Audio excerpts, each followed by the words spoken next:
Hi friends, welcome back. तो resume करते हैं यार हमारा डिस्कशन। ठीक है। ओके। ठीक है। देखो यहाँ पे हमने स्टॉप किया था पिछली बार। ओके। तो नए प्रॉब्लम्स देखते हैं। ठीक है। देखो इन टाइप के प्रॉब्लम्स को बोलते हैं total probability theorem. Probability theorem. Okay. क्या होता है ये समझ में आएगा जैसे हम क्वेश्चन करेंगे। ठीक है। चलो। ठीक है, फर्स्ट प्रॉब्लम देखते हैं। The probability that certain electronic component fails when first used is 0.10। ठीक है। इसका मतलब है कि कोई इलेक्ट्रॉनिक कंपोनेंट है जो फेल हो जाता है जब हमने उसको फर्स्ट यूज किया हो, उसकी प्रोबेबिलिटी है 0.10।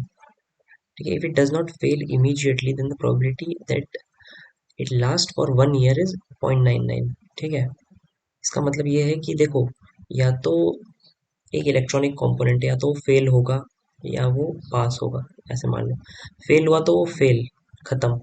अगर वो पास हुआ तो नेक्स्ट 1 ईयर वो 0.99% चांस है वो अच्छा चलेगा। ये प्रोबेबिलिटी है उसकी कि इट्स गुड फॉर 1 ईयर। ठीक है।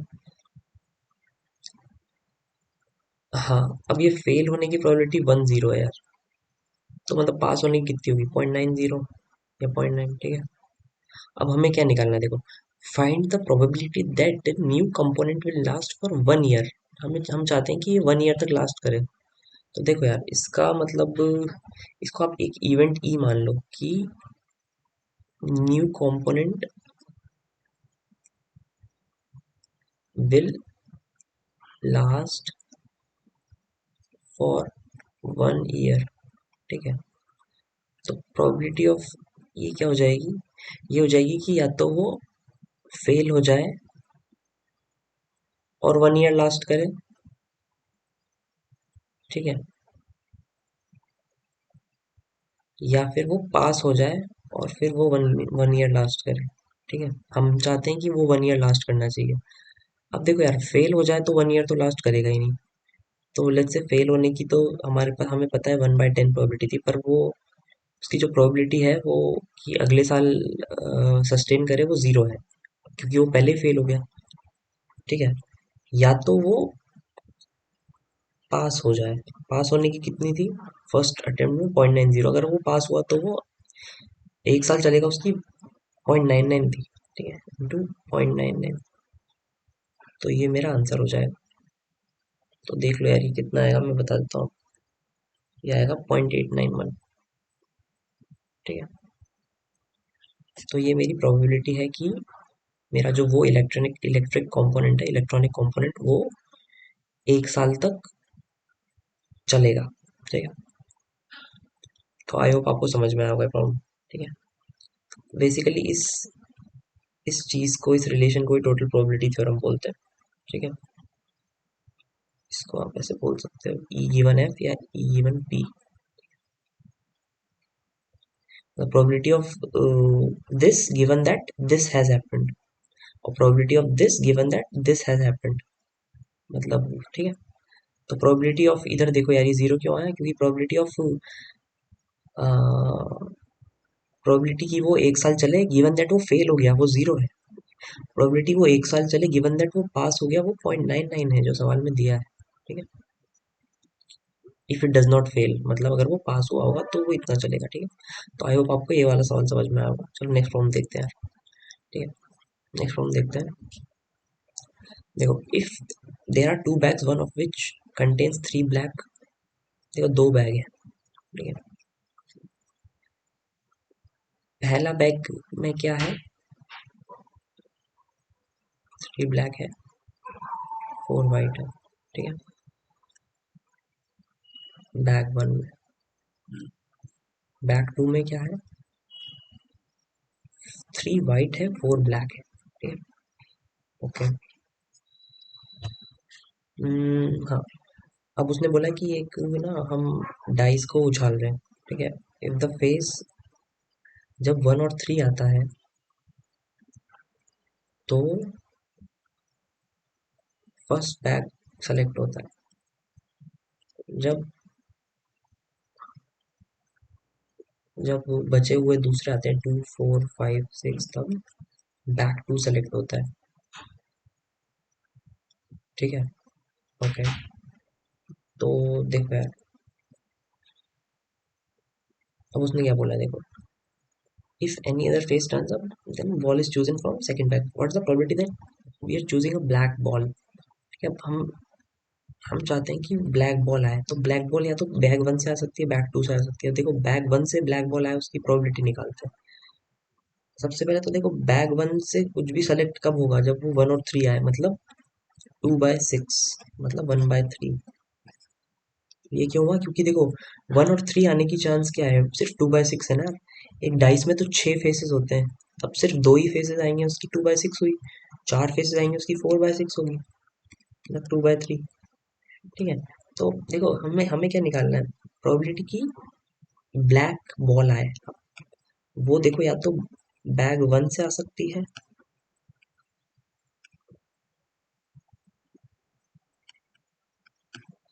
Probability of bag one into probability of black ball given that this bag one is selected। ठीक है, सिमिलरली बैग टू के लिए भी यही चीज आएगी। ठीक है। ओके। अब देखो यार, प्रोबेबिलिटी पी बी की ब्लैक बॉल आई, ये होगी देखो 1/3 तो मेरा हो गया कि बैग वन सेलेक्ट हो। अब बैग वन से ब्लैक बॉल आए उसकी क्या प्रोबेबिलिटी देखो, 3/7। ओके। प्लस देखो यहाँ से देखो बैक टू सेलेक्ट हो उसकी क्या प्रोबेबिलिटी, 2/3 इंटू बैक टू से ब्लैक बॉल आए, 4/7। ठीक है। तो देख लो यार इसका क्या हो जाएगा आंसर, ये हो जाएगा 3 + 8 11/21। ये मेरा आंसर है। था ना कितना आसान सवाल, इसको आपने मतलब तुरंत सॉल्व कर लिया। ठीक है। इसको हम बोलते हैं टोटल प्रोबेबिलिटी थ्योरम, कि आपका कोई इवेंट हुआ फिर आप उसके सारे कॉजेस निकाल रहे हो कि वो कैसे कैसे हो सकता है, that is total probability theorem. ठीक है, इस पैटर्न को बोलते हैं। ठीक है। एक और प्रॉब्लम देख लेते हैं यार। ठीक है। देखो सिमिलर थीम है, बिल्कुल कोई चेंज नहीं है। अब बैग कंटेन्स n+1 कॉइन्स। ठीक है, एक बैग है उसमें n+1 कॉइन्स है। ठीक है, कॉइन्स है। ठीक है। It is known that one of these coin shows heads on both the side. तो देखो where is the other coins are fair, इसका मतलब है कि इनमें से n तो फेयर कॉइन्स है और एक कॉइन ऐसा है जिसमें वो जो बायस है इसमें दोनों हेड्स हैं। ठीक है, ये दिया ना, shows heads on both sides. ठीक है। अब बोल रहा है कि एक कॉइन सेलेक्ट किया एक रैंडम और उसको टॉस किया। ठीक है। तो बोल रहा है कि प्रोबेबिलिटी कि वो हेड आएगा ये 7/12 है, तो एन क्या होगा। ठीक है। देखो एक कॉइन सेलेक्ट करा। ठीक है, हमें तो प्रोबेबिलिटी ऑफ हेड निकालते हैं। प्रोबेबिलिटी ऑफ हेड क्या क्या हो सकती है देखो, प्रोबेबिलिटी ऑफ हेड हो सकती है कि या तो वो एन कॉइन्स में से हेड आए या फिर वो 1 कॉइन में से हेड आए। देखो 1 कॉइन निकालने की इसकी प्रोबेबिलिटी क्या होगी, 1/n+1। ठीक है, इनटू इसमें से हेड आए 1, प्लस या तो इसमें से हेड आएगा, तो इसमें से हेड आने की क्या प्रोबेबिलिटी है देखो, इसमें से हेड आने की प्रोबेबिलिटी है n/n+1 कि वो जो कॉइन है वो इनमें से सेलेक्ट हो, इन फेयर कॉइन्स में से, फेयर कॉइन्स में से सेलेक्ट होगा उसकी, इसकी क्या प्रोबेबिलिटी है n/n+1 इनटू, अब उसमें से हेड आया उसकी क्या है 1/2, क्योंकि ये फेयर कॉइन है उसमें हेड आने की और टेल आने की प्रोबेबिलिटी हाफ हाफ होगी। इसमें सिर्फ 1 होगी हेड आने की क्योंकि इसमें दोनों हेड है, तो इसमें तो पक्का हेड आएगा, इनटू 1 इसलिए कराते हैं 1/n+1। ठीक है।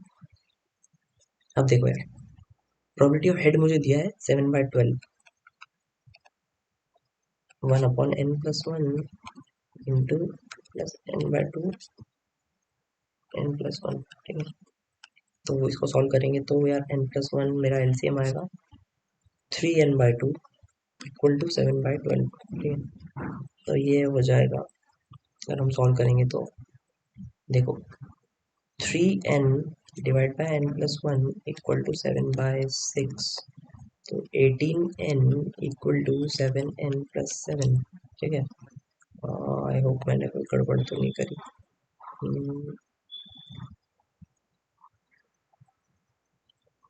+7। ओके।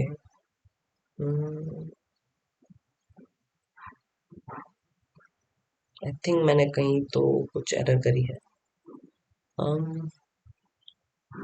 ओके, 7/12 ये है। बस मुझे एक सेकंड देना, मैं क्रॉस चेक कर लेता हूँ।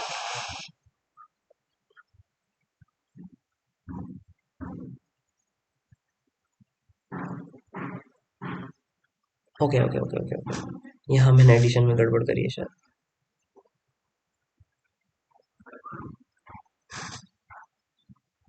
हाँ, ये 3n/2 नहीं होगा, दिस शुड बी n+2/2। ठीक है, तो ये n+2 डिवाइड बाय ये होगा। ठीक है, I am so sorry for the calculation mistake. तो देखो यार, ये बचेगा 6n+12 and this is 7n+7। तो मेरी n की वैल्यू क्या आ जाएगी? 5। ठीक है, तो that's my answer. I hope आपको समझ में आया होगा। यहाँ पे मेरी कैलकुलेशन मिस्टेक हो गई थी, बट हाँ, आइडिया ये था, टीपीटी, टोटल प्रोबेबिलिटी थ्योरम का। ठीक है, तो ऐसे आपको सॉल्व करनी है इस टाइप की प्रॉब्लम्स। ठीक है, तीनों अच्छे प्रॉब्लम्स थे। ठीक है, थैंक यू वेरी मच यार। वीडियो पसंद आया होगा तो आप लाइक कर सकते हैं, और फिर से मिलते हैं हम नेक्स्ट वीडियो में, सिमिलर प्रॉब्लम्स देखते हैं। ठीक है, चलो, thank you very much, have a nice day, bye bye.